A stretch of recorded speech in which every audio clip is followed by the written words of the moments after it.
Assalamualaikum warahmatullahi wabarakatuh. Perkenalkan, nama saya Febrina Dwi Daniati dengan NIM 23042039. Saya akan mempresentasikan materi pada pertemuan 5 dan pertemuan 6. Materi pertemuan 5 yaitu solusi dan mengambil keputusan berdasarkan model, proses, dan jenisnya. Dan materi pada pertemuan 6 yaitu perencanaan, urgensi perencanaan, jenis-jenis perencanaan, prinsip perencanaan, dan proses perencanaan. Baiklah, saya akan menjelaskan materi tentang solusi dan mengambil keputusan berdasarkan model, proses, dan jenisnya. Yang pertama yaitu berdasarkan model. Model pengambilan keputusan adalah kerangka kerja atau pendekatan yang digunakan untuk membantu individu atau organisasi dalam proses pengambilan keputusan yang baik. Terdapat berbagai jenis model pengambilan keputusan. Yang pertama adalah model rasional. Model ini mengasumsikan bahwa pengambilan keputusan dilakukan secara logis dan sistematis. Keputusan diambil berdasarkan informasi yang lengkap, tujuan yang jelas, dan evaluasi alternatif dengan rasional. Yang kedua adalah model bounded rationality, yaitu model ini mengakui bahwa seringkali manusia memiliki keterbatasan waktu, sumber daya, dan informasi. Oleh karena itu, keputusan diambil dengan mempertimbangkan keterbatasan-keterbatasan ini. Yang ketiga adalah model incremental, yaitu keputusan diambil melalui penyesuaian bertahap berdasarkan pengalaman dan pembelajaran dari keputusan sebelumnya. Yang keempat adalah model intuitif, yaitu keputusan diambil berdasarkan intuisi, insting, atau pengalaman tanpa proses analisis yang panjang. Yang kelima adalah model politik. Model politik adalah keputusan dipengaruhi oleh faktor politik, hubungan, dan kekuatan dalam organisasi. Yang keenam adalah model garis besar, yaitu keputusan diambil berdasarkan pandangan umum dan tujuan jangka panjang tanpa perincian yang mendalam. Setiap model memiliki kelebihan dan kelemahannya masing-masing, dan pilihan model yang tepat tergantung pada situasi, konteks, dan tujuan pengambilan keputusan. Materi selanjutnya yaitu proses pengambilan keputusan. Proses pengambilan keputusan dapat melibatkan langkah-langkah berikut ini. Yang pertama adalah identifikasi masalah. Identifikasi masalah atau situasi yang memerlukan pengambilan keputusan, pastikan Anda dapat memahami dengan jelas apa yang perlu diatasi. Yang kedua adalah kumpulkan informasi. Kumpulkan informasi yang relevan yang dapat membantu dalam memahami situasi dengan baik. Ini bisa melibatkan pengumpulan data, pendapat orang lain, ataupun penelitian. Yang ketiga adalah tentukan tujuan. Tentukan tujuan yang ingin dicapai dengan pengambilan keputusan. Apa yang ingin dicapai dengan keputusan ini? Yang keempat adalah identifikasi pilihan. Identifikasi berbagai pilihan yang tersedia untuk mengatasi masalah atau mencapai tujuan Anda. Yang kelima adalah evaluasi pilihan. Mempertimbangkan kelebihan dan kekurangan setiap pilihan, dapat menggunakan metode seperti analisis SWOT. Yang keenam adalah membuat keputusan. Setelah mengevaluasi pilihan, pilihlah yang paling sesuai dengan tujuan. Yang ketujuh adalah tindakan. Setelah membuat keputusan, langkah selanjutnya adalah mengambil tindakan yang diperlukan untuk menerapkan keputusan. Yang kedelapan adalah evaluasi hasil. Pantauan hasil dari keputusan yang telah dibuat, jika perlu, dapat menyesuaikan tindakan berdasarkan hasil yang diperoleh. Yang kesembilan adalah pelajari dari pengalaman. Selalu berusaha untuk belajar dari pengalaman pengambilan keputusan akan membantu menjadi lebih baik dalam menghadapi keputusan di masa yang akan mendatang. Proses pengambilan keputusan dapat bervariasi tergantung pada kompleksitasnya situasi dengan preferensi individu. Materi selanjutnya adalah jenis pengambilan keputusan.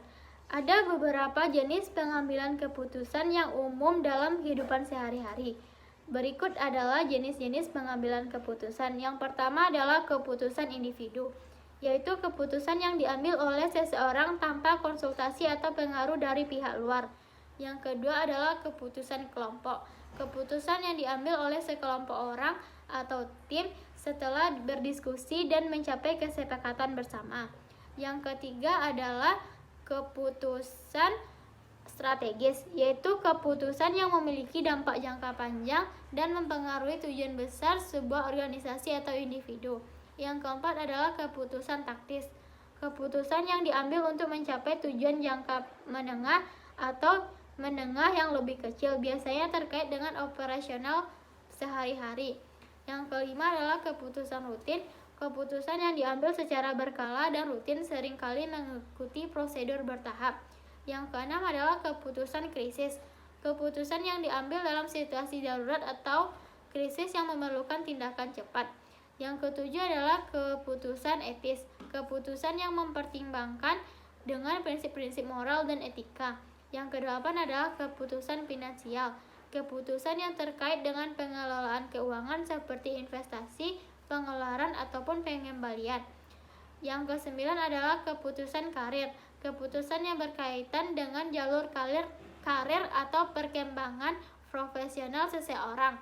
Yang ke-10 adalah keputusan pribadi. Keputusan yang terkait dengan kehidupan pribadi seperti hubungan, pendidikan, dan gaya hidup. Pengambilan keputusan adalah bagian penting dari kehidupan, dan jenis keputusan yang diambil dapat bervariasi tergantung pada konteks dan prioritas individu atau organisasi tertentu. Materi pertama yaitu perencanaan. Pengertian perencanaan. Perencanaan adalah pemilihan serangkaian kegiatan dan pemutusan selanjutnya apa yang harus dilakukan, kapan, bagaimana, dan oleh siapa. Perencanaan yang baik dapat dicapai dengan mempertimbangkan kondisi di waktu yang akan datang.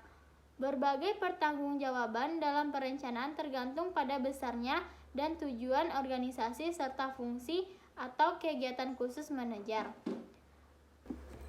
Terdapat beberapa pendapat para ahli tentang perencanaan. Yang pertama yaitu pendapat dari Neumann yang mengatakan perencanaan adalah penentuan terlebih dahulu apa yang dikerjakan. Selanjutnya adalah pendapat dari Louis A. Allen yang mengatakan perencanaan adalah penentuan serangkaian tindakan untuk mencapai hasil yang diinginkan. Dari pendapat para ahli di atas dapat dikatakan perencanaan merupakan suatu proses yang berakhir bila rencana tersebut telah ditetapkan. Rencana harus dilaksanakan dan perencanaan harus mempertimbangkan situasi fleksibilitas agar mampu menyesuaikan diri dengan situasi dan kondisi baru secepat mungkin, dan salah satu aspek penting perencanaan adalah membuat keputusan. Materi yang kedua yaitu urgensi perencanaan. Perencanaan memiliki urgensi yang penting dalam mencapai tujuan dan visi organisasi atau pemerintahan. Dalam konteks bisnis, perencanaan dilakukan oleh manajemen untuk menentukan tujuan jangka panjang dan jangka pendek, serta strategi untuk mencapai tujuan tersebut. Beberapa urgensi perencanaan antara lain yang pertama yaitu membantu mengidentifikasi dan mengatasi masalah yang mungkin timbul di masa depan. Yang selanjutnya meningkatkan efisiensi dan efektivitas dalam penggunaan sumber daya. Selanjutnya meningkatkan koordinasi dan kolaborasi antara berbagai pihak yang terlibat. Selanjutnya yaitu meningkatkan akuntabilitas dan transparansi dalam pengambilan keputusan. Materi yang ketiga adalah jenis-jenis perencanaan. Berikut ini adalah beberapa jenis perencanaan yang umum digunakan dalam organisasi atau pemerintahan. Yang pertama adalah perencanaan strategis. Perencanaan strategis adalah perencanaan jangka panjang yang mengarah pada tujuan dan sasaran jangka panjang organisasi atau pemerintahan.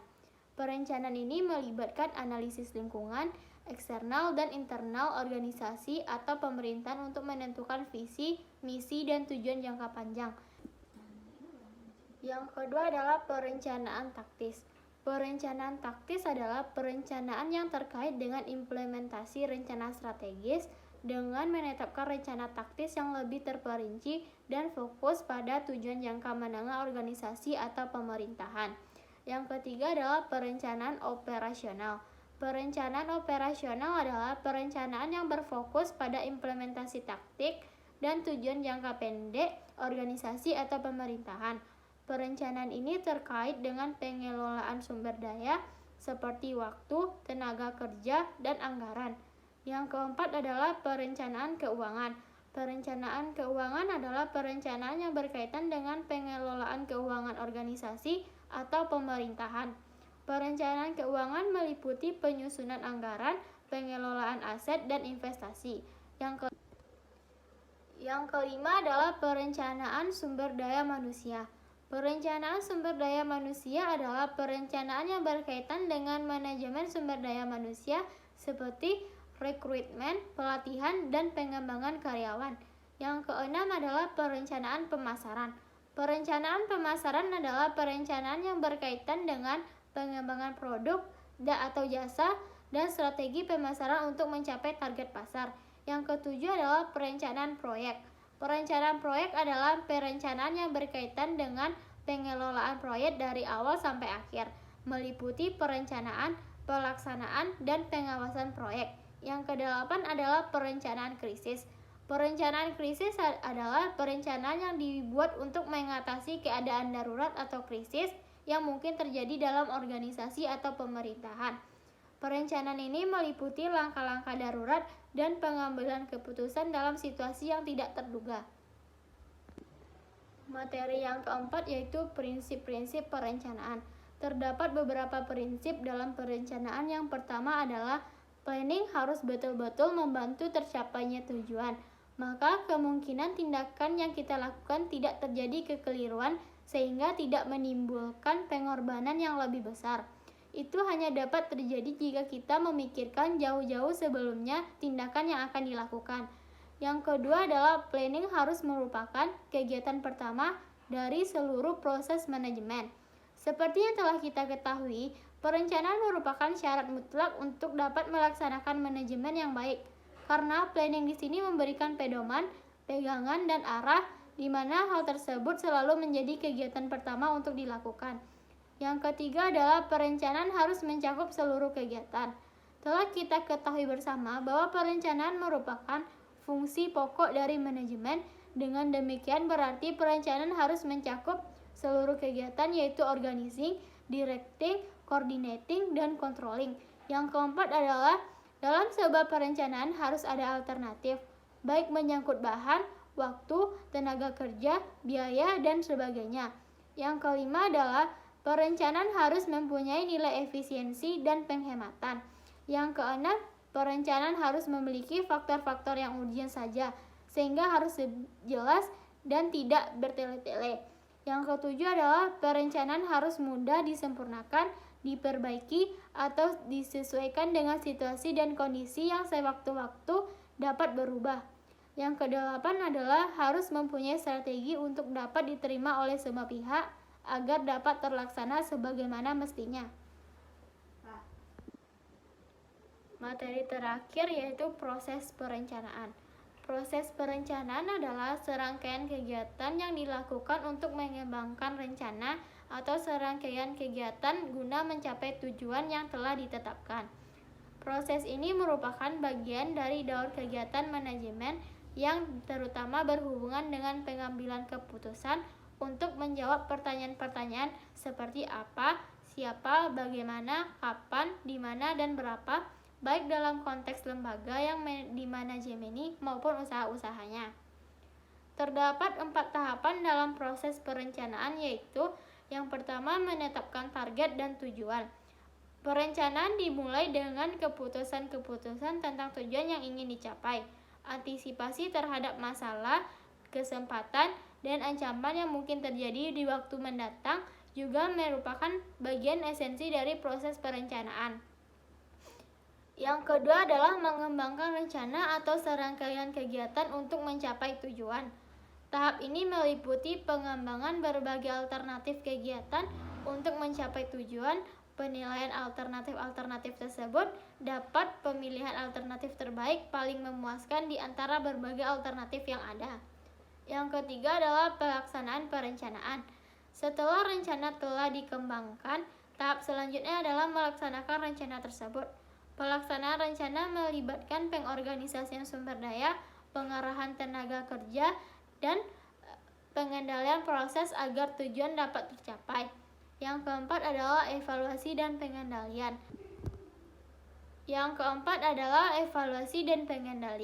Tahap terakhir dalam proses perencanaan adalah mengevaluasi hasil yang telah dicapai dan melakukan pengendalian terhadap proses perencanaan. Jika terdapat ketidaksesuaian antara hasil yang dicapai dengan tujuan yang telah ditetapkan, maka perlu dilakukan perbaikan atau penyesuaian rencana. Sekian presentasi materi saya untuk pertemuan 5 dan 6. Jika ada kesalahan saya mohon maaf. Saya tutup dengan wassalamualaikum warahmatullahi wabarakatuh.